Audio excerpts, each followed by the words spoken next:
Hello and welcome back to Genshin Impact. Today I have a very special video here for you, since today I'm going to crown Navia. And not just one crown, no, I'm gonna give her 3 crowns, because ever since she was released, no, even before that, ever since 4.0, the first part of the Archon Quest, she has been one of my favorite characters in this game. And yeah, her release as a playable character just basically confirmed to me that she is indeed one of the best characters in this game. Personality wise, design wise, gameplay wise, she's perfect in every way. She's definitely in my top 5, probably even top 3 favorite characters in this game. So yeah, she deserves 3 crowns. So that's what I'm gonna do today. Crown Navia, because she's a queen and she deserves it. But before I actually do that, there is another character that I wanna crown first. And that character is actually Yoimiya. Where is she? There she is. Now if we take a look at my Yoimiya's talents, we can see that she already is double crowned. I have crowned her normal attacks and her skill. The only one missing is her burst. And the reason why I want to do this before Navia is that a few months ago, or I think it's been over a year actually, I already decided that Yoimiya would be my second triple crowned character ever. With the first one being Jean, by the way. And I decided that because Yoimiya is by far the character that I've invested the most time and resin into farming for. Yeah, I've been farming the shit out of the Shimenava and Emblem Domain for a long time, and now that the Shimenava set is in the Strongbox since the release of Fontaine, I've been farming other artifact sets, but still putting a lot of artifacts in the Strongbox. And the reason for that is, if you take a look here at my crit rate and crit ratios, you can see it's 100% and 192%. And I know 100% is a bit overkill, 80 would probably be enough, but it's it's really fun to just never miss crits. And yeah, ever since I got to this point, while building Yoimiya, I was like, I really want 200% here. Yeah, it would be so amazing to have 100 crit rate with 200 or more crit damage, and yeah, I've been trying to get there for a long time now, but obviously still not there because my Yoimiya artifacts are so good at this point that it's just really hard to get an upgrade. But yeah, because I've invested so much into her and she's also one of my favorite characters, she's gonna get her crown first before I triple crown Navia. And then after that, I still have some other characters that I'm gonna crown today, because if you take a look here at how many crowns I have, 18. Yeah, it's been a while since I've crowned anyone in this game. So I was like, yeah, let's just use up like half of these crowns that I have saved up. So today I'm actually not just gonna give 1 crown to Yoimiya and 3 crowns to Navia, but also 5 more crowns to some other characters. And you're gonna see which ones right after I crown Yoimiya and Navia. But yeah, now first things first, here we go. 3rd crown for my Yoimiya. It's been a long time coming. And now it is done. Triple crowned Yoimiya.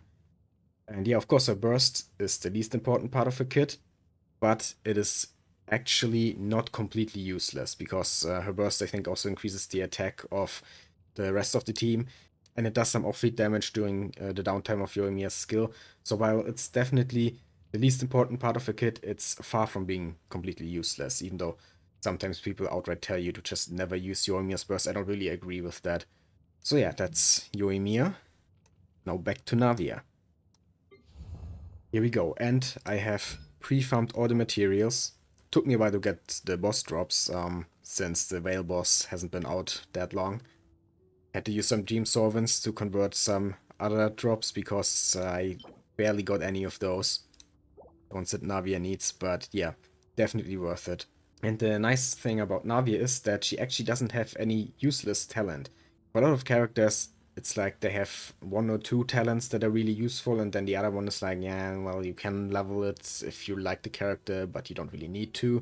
But for Navia, obviously, the skill is the most important, and then the burst is also kinda important. But even the normal attacks are pretty good. Like, because after her skill, she infuses her normal attacks with Geo, and then they actually do a ton of damage. So yeah, all 3 crowns here will have a lot of value. Oh, and by the way, even without crowning her, Navia's already like one of my strongest characters. It's insane how much damage this girl does. Like, there were some people that after her release, they said that she's actually not that good, and she just feels good because the Abyss directly after her release was basically made for her. had all these effects that increase damage when you triggered Crystallize and stuff like that. But now we have a new Abyss rotation that doesn't have any effects that favor Navia. And my run in the current Abyss 12 on this account was one of the easiest Abyss runs I've ever done. And that was in no small part due to Navia and also Furina, to be fair. I'm gonna mention her as well. But yeah, Navia, even in an Abyss that isn't made for her, she still just destroys everything. It's insane. Like, she's top tier, and I don't care what anyone else says. If she can breeze through the Abyss like she can, then how is she not meta, you know? Not that I really care about meta, because I just play the characters that I love. It just so happens that I love Navia, and she's also just a top tier DPS. But yeah, enough talking. Let's crown her skill first, because that's obviously the most important part of her kit. And then the burst. And the normal attacks. There we go. Done. Triple crowned Navia. So within just one day, I went from one triple crowned character up to 3 triple crowned characters now. So, and like I said, there are some other characters that are gonna receive crowns here. And the first one out of these is Furina. I already mentioned her a minute ago. Yeah, I used her with Navia in the Abyss recently. In exactly this team, actually. Jean, Furina, Ningguang, Navia. Really good team. But yeah, Furina is actually also a character that I really love, especially after the 4.2 Archon quest. And yeah, I wanna crown her as well. As you can see, she already has her skill and burst at level 9. The normal attacks not yet, since she also needs the whale drops, and Jeffrus needs these too. So with Navia, Furina, and Jeffrus, I'm kinda really low on the whale drops, so I decided to keep her normal attacks on level 6 for now. Even though I like to level all the talents of the characters I built to level 9, even the more useless ones, I just can't really do that currently, because the whale is just too new of a boss still. But yeah, for Furina, it's kind of difficult to decide which to crown, because both her skill and her burst are kind of important. But I think I'm gonna crown the burst, because I do have C1, which gives a lot of fanfare when you cast the burst immediately, and also increases the cap of fanfare. And obviously, leveling the burst increases how much stuff you get from the fanfare, how much damage increase and healing bonus increase. So it also increases the value of the C1 if I crown the burst. So yeah, here we go. Now that's crown number 5 for today, out of 9. So there's still 4 more crowns to give out to different characters. And yeah, I think the next one actually goes to Raiden, who will also be triple crowned after this. Yeah, since I already crowned her skill and burst. But with Raiden, it's a similar case as with Navia and Yoimiya. She's one of my favorite characters, so even though her normal attacks are the least important part of her kit, I just want to have her triple crowned. Because I love her. And that's it. That's all I have to say about this, so here we go. Now this is the last character today who gets triple crowned.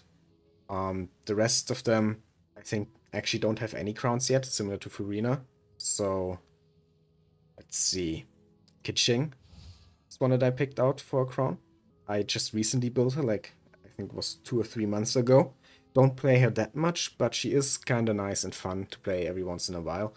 So yeah, I decided to also give a crown to her, and I think I'm gonna crown the burst.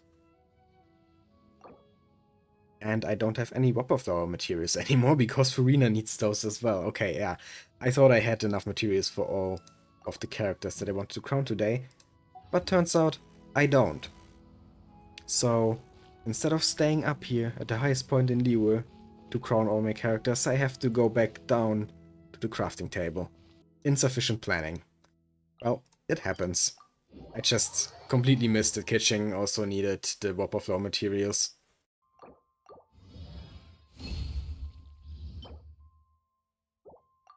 And you know what? This is actually a nice place for crowning as well, since there are all these lanterns in the air because of the lantern ride, all these decorations all over Liyue. So yeah. And Keqing, obviously, is involved in organizing the lantern ride and stuff, so it's kind of fitting to give her her crown here. There we go. So, who is next? I think it's Dehya. Right. Dehya, a character who's very underrated. A lot of players still hate on her for being weak. I think that she's not actually that bad.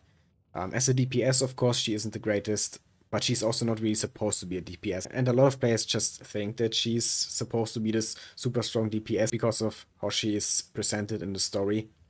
It's a little bit confusing, I guess. But she's actually more of a tanky character in the support. But despite that, I'm actually gonna crown her Burst, which only does damage and has no support whatsoever, because my Dehya is actually C4. Yeah, for some reason, when I lose the 50-50 lately, I always just get Dehya. Not that I'm complaining, because I love her, but yeah, since she's C4, she can actually do a lot of damage with her burst now.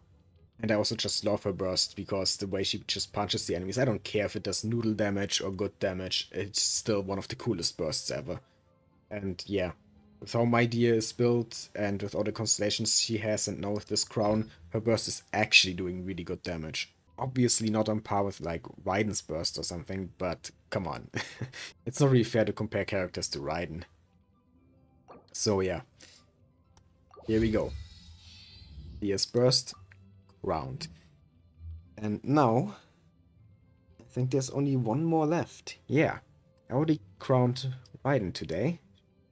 Gave her the last crown that she needed, and now it's finally time for Sara to also get a crown. So Raiden's biggest fangirl, and also her best support. Yeah, Sara is actually one of my most used 4-star characters in Abyss, just by virtue of being an incredible support for Raiden, and Raiden being one of my most used 5-star characters in Abyss. And I'm gonna crown the skill here, since that increases the attack bonus that she grants from 86% to 91% here, so it's a 5% increase, which is actually non-negligible. I mean, to be fair, it's not gonna make that much of a difference, since my Raiden already wrecks everything anyway.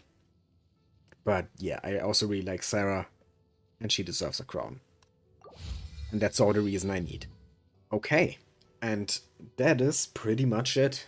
That's all the characters I wanted to crown today. First and foremost, Yoimiya and Navia, but you know, I was like, since I'm already crowning these two, might as well just give out some more crowns to some more characters. But before I end the video, let's just go find a random villager and shoot him in the face with the crowned Gunbrella. Because of course we have to. And I'm actually not gonna use the rest of the team or get any crystal shrapnel stacks before I do this, because I just want to show that even without any support and without any stacks of her skill, she still does a ton of damage. So here we go. Bam. All dead. 50k on a crit hit. And I think there was even a non-crit in there that still killed, because that's just how strong she is. I know this is just the overworld and the opponents here are pretty weak, but still doing 50k without any support, just like that, one button press, 50k damage. It's still insane to me. Like, how are there still people out there who think that Navia is only mediocre? And again, 50k, 56 actually. And then she does a lot of damage with her normal attacks as well. See there, it was in the 5 digits with the infused geo damage after her skill. Like, her damage is just so damn good. And yeah, just to show you the build real quick, she has a lot of attack, 72 crit rate, 178 crit damage. I'm using the verdict on her personal weapon. And yeah, not even her personal set, so there's still room for improvement. I'm just using 2-piece Shuminava, 2-piece Golden Troop, because I was not able to get a decent 4-piece of her own set yet. But yeah, those are her artifacts. Just gonna show them real quick. And Constellation is C2. And yeah, the talents. I mean, I already showed them. That was the entire point of the video. That the talents are now 10, 10, 10. So yeah, that's the build. And so even without her personal set, even when there's still room for improvement, she just does 50k just like that. Without any support. And yeah, you better believe she reaches over 200k when I use the entire team. But yeah, that's enough for today. I hope you enjoyed the video. If you did, please leave a like, comment, and subscribe. I'd really appreciate it. And yeah, have a nice day.